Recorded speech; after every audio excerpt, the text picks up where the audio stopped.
All right, on today's edition of What Is That, we are going to say, what is that to a brake caliper?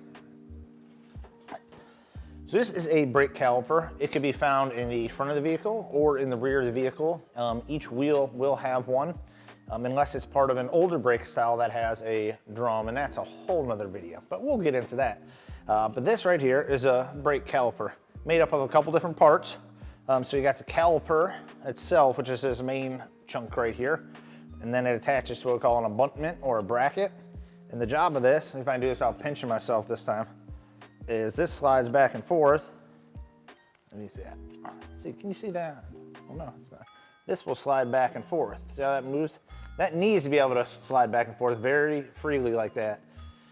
So this would normally sit on the top, and then your brake rotor would go inside here. This holds your two brake pads. So I'm gonna set that down. So what that do is there's a piston inside here. If you can see it right in here. That piston, as you push the pedal, pushes brake fluid through the back of this, pushes that piston out. One of your brake pads will be fixed on one side, and it squeezes those brake pads. That piston comes out, squeezes on top of that rotor. The rotor is like a record that just keeps running around and around, and it grabs that, pinches it, and that's what stops your vehicle. So as this fails, and a couple different places where this can fail, it can fail internally in this piston inside here. There's a seal, and that can rupture and allow that piston to not be able to hold pressure. It can also rupture inside this boot. This has a rubber boot in here that seals and keeps the fluid from coming out. So you could have a hydraulic leak as well.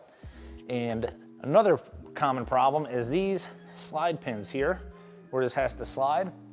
If they're not lubed properly, they will start to seize up. And as they seize, this can't move back and forth as it should.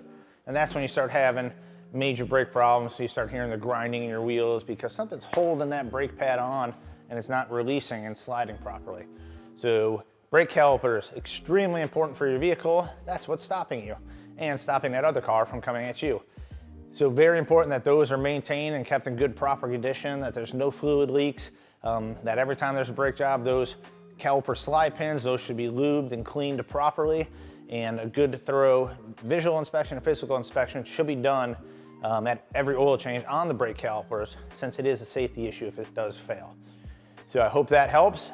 Once again, you guys have any questions, if you have any comments, or if you want to know what is that to something, email me at info@zimaautomotive.com. Thanks. Hey everybody, thanks for watching that video. Don't forget to click and subscribe to this channel to get more information, or click over here and watch our next video.